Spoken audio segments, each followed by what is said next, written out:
এখনো তার কলজার ভিতরে এই কথা আসে নাই এটা গুনাহ। কিরে বেটা, তুমি আর কত বছর ওয়াজ শুনলে বুঝবা যে নর্তকী দেখা গুনাহ? আর কতবার কত হুজুর কইলে, কয়দিন ব্যাপী তাফসীর মাহফিলে কত বক্তা মিল্লা কইলে আপনি বুঝবেন মানুষের বেডি দেখুন গুনাহ? কথা বলেন না কেন? কতবার বললে, কতবার, কত বছর বললে বুঝবে?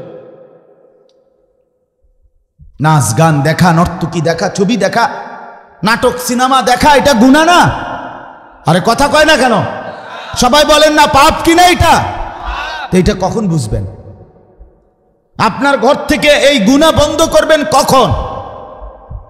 আপনি তো মরে যাচ্ছেন, কবরে চলে যাচ্ছেন, কই আপনার তো কোনো ফিকির নাই, কোনো প্রস্তুতি নেই। কোরআনুল কারীমে আল্লাহ বলেন নাফরমান আর বেঈমানের কথা হলো ইনহিয়া ইল্লা হায়াতুনাদ দুনিয়া, জীবন মানে কেবলই দুনিয়া, কেবলই দুনিয়া। বাঁচলেও দুনিয়া, মরলেও দুনিয়া। আসি ততক্ষণ দুনিয়া খাইয়া পইরা, মরলে তো শেষে, মরলে শেষে না? কথা বলেন না কেন? আমরা মরলে তো শেষে নাকি? তা মৃত্যু মানে হারিয়ে যাওয়া নাকি? মৃত্যু মানে শেষ, আর কোথাও যেতে হবে না। তাইলে তাইলে মৃত্যু মানে আল্লাহর কাছে ফিরে যাওয়া, মৃত্যু মানে হাসরের মাঠে রওনা দেওয়া, মৃত্যুর মানে বিচারের মুখোমুখি হওয়া, মৃত্যু মানে নিজের আমলনামা হাতে নেওয়ার প্রস্তুতি নেওয়া, মৃত্যু মানে মিজানের পাল্লায় নিজের আমলনামার হিসাব করার জন্য রেডি হওয়া। হারিয়ে যাওয়া, হারিয়ে যাওয়া। আল্লাহ আমাদেরকে বুঝ দান করেন। আমি লম্বা কথা এই প্রসঙ্গটা বললাম, পরে বলতাম, আগে বলে ফেলছি। আমার প্রথম কথা এটা বাপ, আমি আপনাদের কাছে 4টা আয়াত পড়ছি, আয়াতের তর্জমা বলতেছি এখন। বাকি প্রথম আপনাদের কাছে আমি বলে নিলাম, আপনারা আপনাদের সন্তান, আপনাদের ছেলে মেয়ে, পরিবারকে আরেকটু যত্নবান হন। আমার অনুরোধ বাপ, আমাদের মাথার উপরে মুসিবত ছায়া বিস্তার করছে।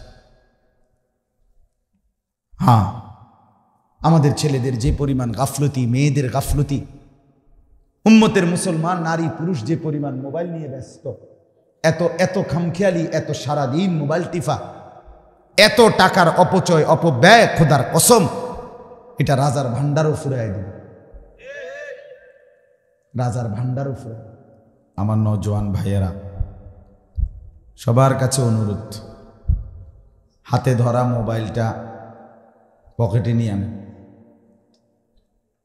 এটা যতক্ষণ হাতে থাকবে কোনো ফায়দা হবে না, এই তামাশাই শেষ করে দেবে জিন্দেগি। এজন্য দয়া করে যারা হাতে ধরে আলগি দিয়ে রাখছেন, এগুলো সব নামান। আপনার যদি বয়ান রেকর্ড করতে হয়, এরকম স্ট্যান্ড নিয়ে আসবে। স্ট্যান্ড না থাকলে বাঁশে লাগাবে, কিন্তু হাতে ধরবেন। হাতে ধরে রাখলে সারাক্ষণ চুলকায়। মোবাইল কিন্তু সাংঘাতিক অ্যালার্জি, বড় মোবাইলের মতো প্রচুর অ্যালার্জি আছে, চুলকানি আর কি। এটা সারাক্ষণ চুলকায়, মানে সারাক্ষণ এটা টিপতে মন চায়, এটা একটা অ্যালার্জি। এটা একেবারেই বদভ্যাস, ফালতু,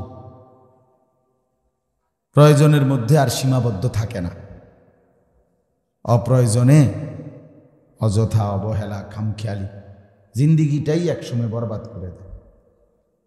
ফালতু কাজের এই মজা, এটার মধ্যে একটা জাদু আছে, সম্মোহন আছে, মেডিটেশন আছে, নেশা এক ধরনের। নেশাখোর যখন নেশা শুরু করে তো এক গ্লাসে তৃপ্ত হয় না, এক সাগর মদও যদি পান করে অতৃপ্ত থেকে যায়। এই মোবাইল এটা এরকম, সারা রাতও যদি কেউ টিপতে থাকে, দেখতে থাকে, এই অসভ্য নেশা শেষ হয়। সাংঘাতিক, এটা সম্মোহন করে, টেনে নেয়, জাদু করে ভীষণ। মুসলমানের লাখ লাখ যুবক ছেলে মেয়ে তাদের জিন্দিগি একেবারেই শেষ এই মোবাইলের আসক্তি। এই মোবাইলের আসক্তি, চেহারা, সুরত, চুল, জামা, প্যান্ট, শার্ট, কথাবার্তা, চালচল, কিচ্ছুর মধ্যে মানুষের কোনো সুরত নেই। মুসলমান তো দূরে থাকে, একজন সুস্থ স্বাভাবিক মানুষ যেরকম স্বাভাবিক হওয়া এরকম যত্রতত্র দেখবেন হাসে, মানে ওই যে অ্যাবনর্মাল, যে কথা বোঝেন না, যে লোক অ্যাবনর্মাল মানে মানসিক প্রতিবন্ধী, এক কথায় পাগল অথবা আধা পাগল, হে শুধু শুধু হাসে, শুধু শুধু হাসে। গুনার কথা বলার পরেও, পাপের কথা বলার পরেও হাসে। আপনি দেখবেন একটা ছেলেকে বললেন যে তোর চুলি এরূপ কাহেতে আসবে, মানে এর কাছে এটা মজা লাগছে, তাহলে এটা অপদার্থ না? অ্যাবনর্মাল, এটা অসুস্থ, মানসিক প্রতিবন্ধী, হ্যাঁ, আত্মমর্যাদাহীন, বেগায়রত। আপনি বললেন যে তুমি একটা সুস্থ সবল মুসলমান ছেলে, তুমি দাঁড়াইয়া পেশাব করলা কেন? হেতে সেন টানতে টানতে হাসতে হাসতে যাবে, মানে মনে ধরো এটা মজা করলো আর কি। ওই যে অ্যাবনর্মাল, যে প্রতিবন্ধী, মানসিক সমস্যা, নিজে নিজে হাসে, নিজে নিজে লাফায়, ফাল মার, এর কাছে নিজেই নিজের মোবাইল দিয়ে ছবি দেখে, চুল দেখে, নিজেই আপনার মানে অর্থাৎ নিজে নিজে হাসে, নিজে নিজে ভাল লাগে, নিজেই চুলের এভাবে ফিরায়। তো এইটা তো সম্পূর্ণ প্রতিবন্ধী, অ্যাবনর্মাল, পাগলের কার্যকলাপ। আমি আগস্ট মাসে আপনার পাবনা গেছিলাম, পাবনা। তো বয়ানের পরে দুপুরবেলা দাওয়াত ও তাবলীগের আমাদের চিল্লার জামাত ছিল এখানে, আমার সাথীরা আর কি, আমি তাদের নুসরতে একদিন ছিলাম। তখন দেখছি ওই আসর থেকে মাগরিব পাবনা মেন্টাল হসপিটাল, যেটা বাংলাদেশের সবচেয়ে বড় পাগলের হসপিটাল পাবনা না, সেখানে দেখতে গেছি। ওনারা আমারে নিয়ে গেছে দেখাইতে। সবাইকে এমনি ঢুকতে দেয় না, তো পুলিশকে বলে আমগো কথা, পরে জাস্ট অনুমতি নিস। তো আসর থেকে মাগরিব আমি দেখছি অনেক, 100-200 হবে, দেখছি যা ঘুরে ঘুরে। পাগল তো অনেক, মানে আমি যে দূর পারছি দেখছি আর কি। এর মধ্যে একেবারে বিশ্বাস করে আজীব, আমি আমার সাথে যারা ছিল তাদেরকেও বলছি, দেখেন খেয়াল করে, যদি 200 জন দেখে থাকি, সর্বোচ্চ 2 জন হবে বয়স্ক লোক, আর 198 জনই যুবক।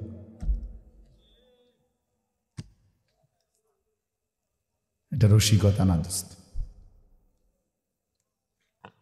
এটা তামাশার কথা না, খুশির খবর।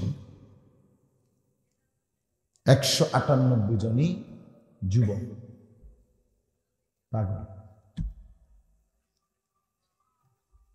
কেউ মাদক আসক্ত, কেউ নারীতে আসক্ত, কেউ বিভিন্ন রকমের আসক্ত। এজন্য পাগল, মাতাল। এজন্য প্রিয় ভাই, এটা মনে রাখতে, নিজের মধ্যে সুস্থ স্বাভাবিকতা, সেটা হলো আমি আলো বুঝি, অন্ধকার বুঝি, আমি ন্যায় কোনটা, অন্যায় কোনটা এটা বুঝি। আমার এটা আগুন, এটা পানি, এটা রোদ, এটা বৃষ্টি, এটা আলো, এটা অন্ধকার, এটা উচিত, এটা অনুচিত, এটা ঠিক, এটা বেঠিক, এটা ন্যায়, এটা অন্যায়, এটা যৌক্তিক, এটা অযৌক্তিক, এটা করণীয়, এটা বর্জনীয়। এদুর আকল, তমিজ, দিমাগ, বিবেক যারা আছে, সে সুস্থ মানুষ। এটা যার মধ্যে থাকে না সে অসুস্থ, নরমাল, পাগল, মাতাল, প্রতিবন্ধী। তুমি বেশি বসে পেশাব করলেও কিছু মনে হয় না, দাঁড়াইয়া পেশাব করলেও কিছু মনে হয়, তাহলে তুমি কি সুস্থ? কথাটা আমার বুঝছেন? নিজের বাড়িতে বাথরুমে পেশাব করলেও কোনো অসুবিধা নাই, রাস্তার কোনায় এদের সিএনজি যায়, অটো যায়, বাস যায়, মানুষ যায়, হে লগে দিয়ে বইয়া পেশাব করতেছে, এতেও হের কাছে কোনো সংকোচ বা বিব্রত বোধ অনুভূতি জাগে না, তাহলে এ কি সুস্থ মনে হয়? সুস্থ, স্বাভাবিক না, অ্যাবনর্মাল। এটা প্রতিবন্ধীর, পাগল, এটা মাতাল। এরম অসংখ্য বিষয়। ইনি একজন মুরব্বী, উনি একজন আলেম, এরা বয়স্ক লোক, এরকম মানুষ। ইনি আমার মার বয়সী, তাদের সামনে মোবাইল টিপতেছে, গান দেখতেছে, ছবি দেখতেছে, ইয়ারফোন লাগাইয়া গান শুনতেছে, নিজেরা হাসতে, মানে এই যে মানুষগুলো দেখতেছে আমার বয়স্ক অথবা আলেম অথবা মুরব্বী, এতে করে তার ভিতরে কোনো